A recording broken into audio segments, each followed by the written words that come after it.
Otro problema que apareció de movimiento de partículas cargadas en presencia de un campo eléctrico fue también en el año 2021.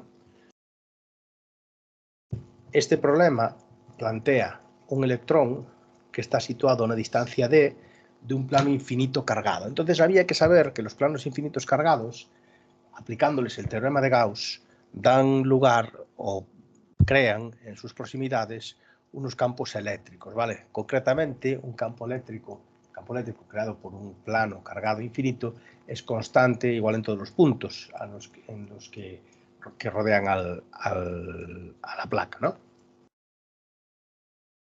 El caso es que nos decía que un electrón en t igual a 0, es decir, en el instante en el que nosotros empezamos a considerar el problema, tiene una determinada velocidad y que se dirige en línea recta hacia el plano perpendicularmente a su superficie, ¿vale?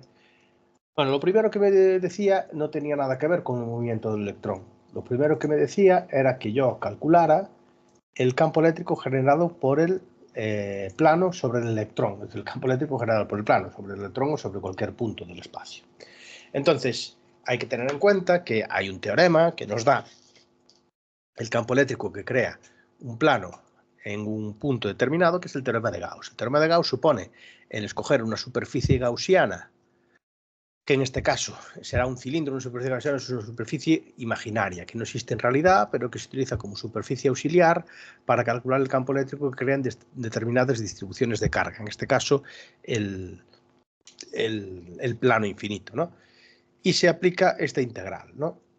Bueno, esta integral al final, yo lo que os recomiendo es que para esta distribución, os lo sepáis, porque es una distribución que aparece con frecuencia, el campo eléctrico que crea una carga, un plano infinito, es sigma partido por 2 epsilon sub 0, donde epsilon sub 0 es la permitividad del vacío, que es una constante, 8,84 por 10 a la menos 12, que nos facilitaba el problema, y sigma es una magnitud que se llama o se denomina la densidad superficial de carga de un plano, ¿no? Que es la carga que tiene, cuántos coulombios tiene por unidad de superficie, por metro cuadrado.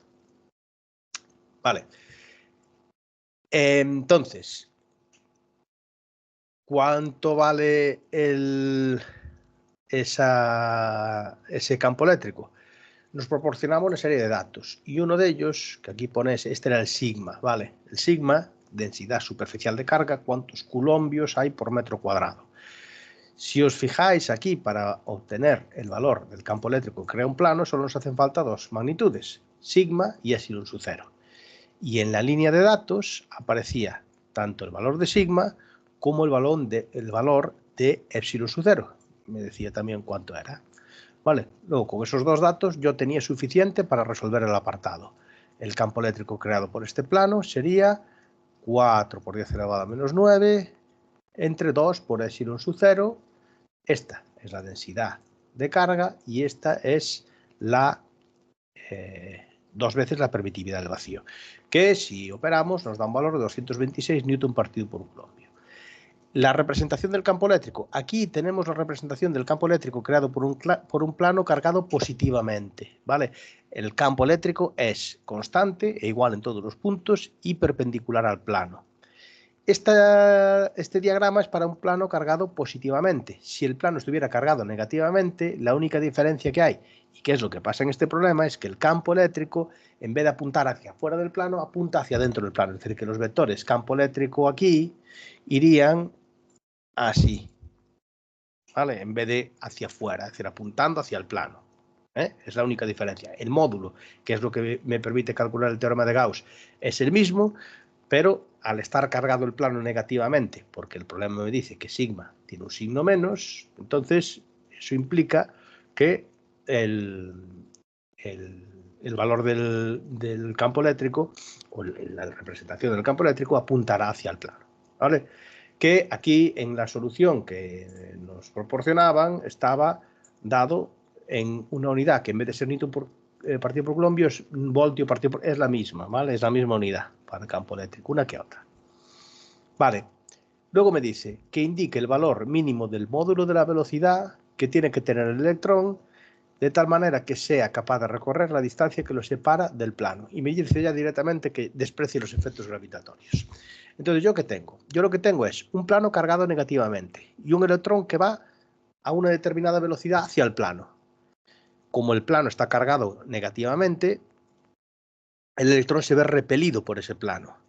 Y entonces el efecto que va a tener sobre el electrón esa repulsión es una disminución de la velocidad, es decir, va a ir frenando debido a esa fuerza que lo repele, ¿no? Es decir, si yo tengo el plano aquí y yo resulta que tengo el electrón en el plano por aquí y resulta que yo tengo el electrón por aquí, ¿vale?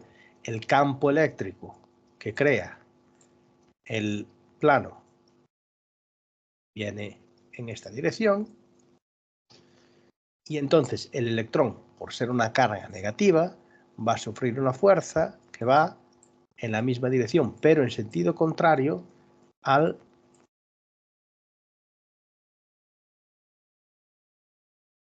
campo eléctrico. Es decir, la fuerza eléctrica que sufre el electrón es así.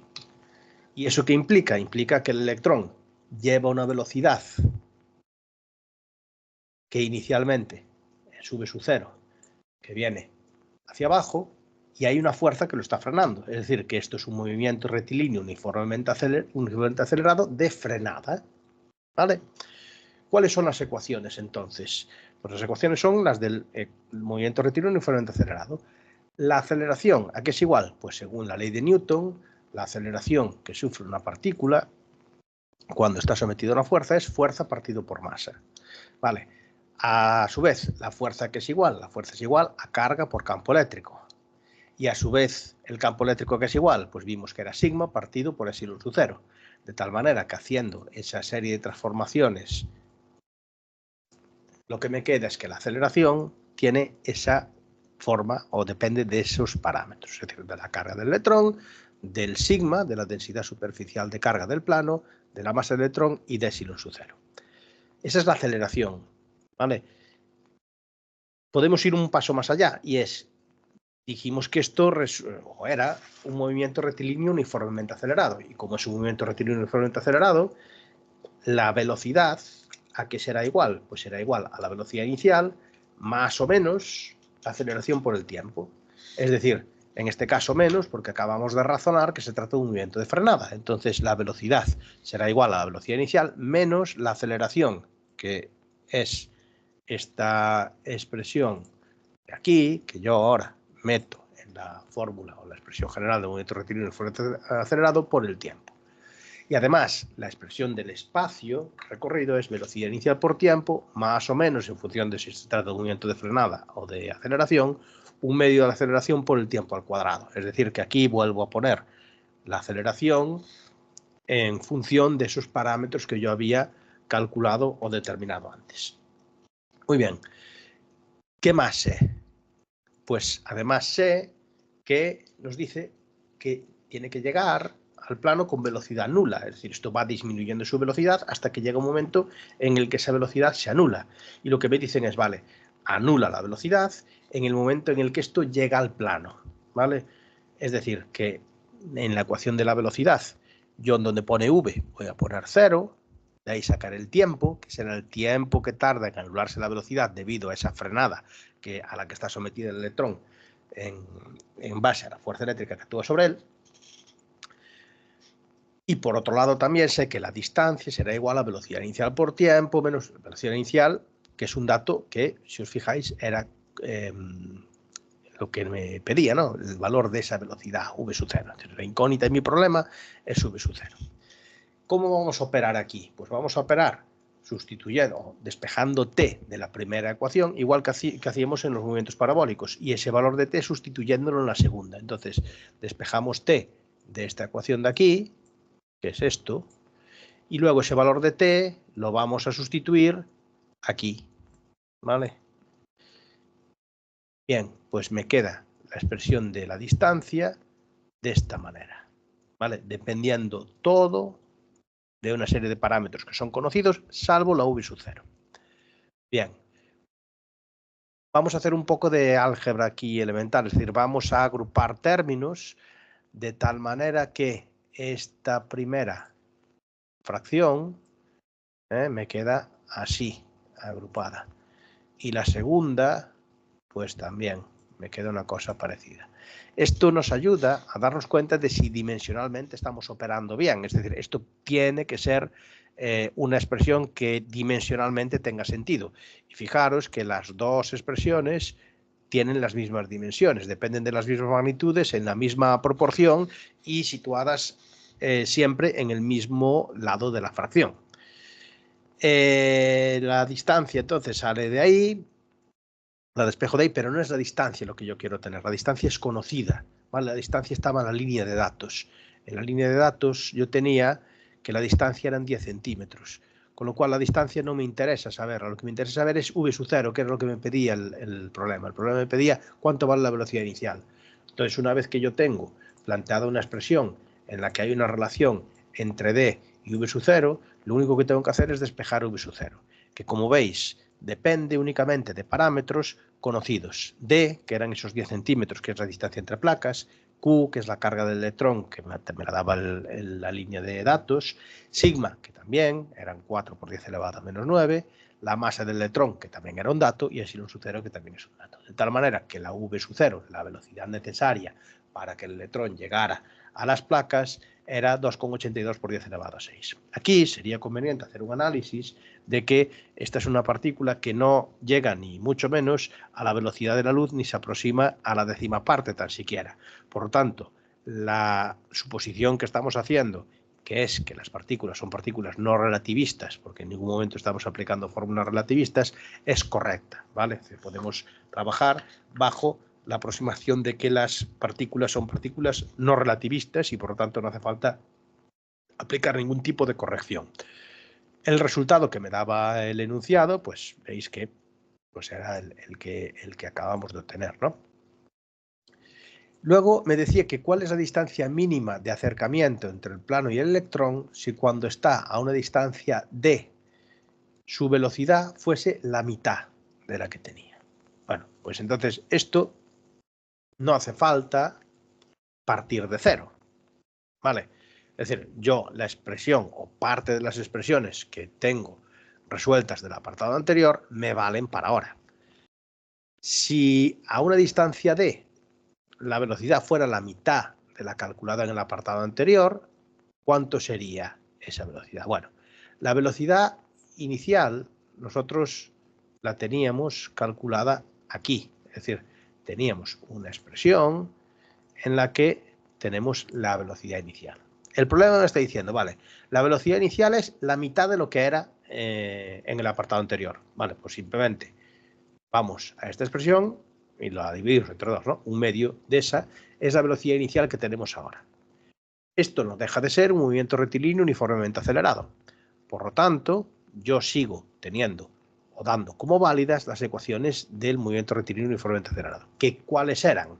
Pues la velocidad es igual a v0 menos a por t, que es esta de aquí. Velocidad igual a v0, que es un medio de la velocidad que yo tuve en el apartado anterior, menos la aceleración, que también la había calculado en el apartado anterior. La aceleración la tengo aquí, que sigue siendo la misma, el plano no cambió, que es lo que provoca esa aceleración, por el tiempo. Vale. Me pregunta que a qué distancia se acerca del plano, es decir, cuánto espacio recorrió. Volvemos otra vez a la misma historia. Estamos hablando de un movimiento rectilíneo uniformemente acelerado y la ecuación del espacio sigue siendo velocidad inicial por tiempo. La velocidad inicial es esta expresión, la mitad de la que yo calculo en la parte anterior por tiempo, menos un medio de la aceleración por el tiempo al cuadrado. ¿Cómo vamos a resolver esto algebraicamente? Pues lo que vamos a hacer para resolver esto algebraicamente es decir, vale, a mí me interesa saber cuál es el acercamiento máximo. Entonces, ¿cuándo se acerca como máximo esto al plano? Se acercará al plano como máximo en el momento en el que la velocidad se anule. Es decir, este electrón va viajando hacia el plano, cada vez con una velocidad menor, hasta que llega un punto en que la velocidad se anula. en ese momento empezará otra vez a subir hacia arriba, empezará a ser repelido por el plano. Entonces el punto en el que se acerca más al plano es el punto en el que la velocidad se anuló. Vamos, por lo tanto, a la ecuación de la velocidad y la anulamos. Es decir, esta ecuación de aquí de la velocidad la anulamos. Despejamos t. Ese es el tiempo que tarda en pararse. Y ahora ese tiempo lo sustituimos en d, en s, en la ecuación de s. Y así calcularemos el espacio recorrido.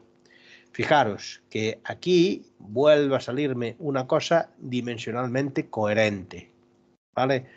Si yo hago esto, hay muchos términos que se simplifican, ¿vale? La masa con la masa se me va, epsilon sub 0 con epsilon sub 0 se me va, Q y Q se me va, sigma y sigma se me va, y me queda raíz de d por raíz de d, que es raíz de d al cuadrado, que es d, un medio de d, y el otro término pues pasa exactamente lo mismo.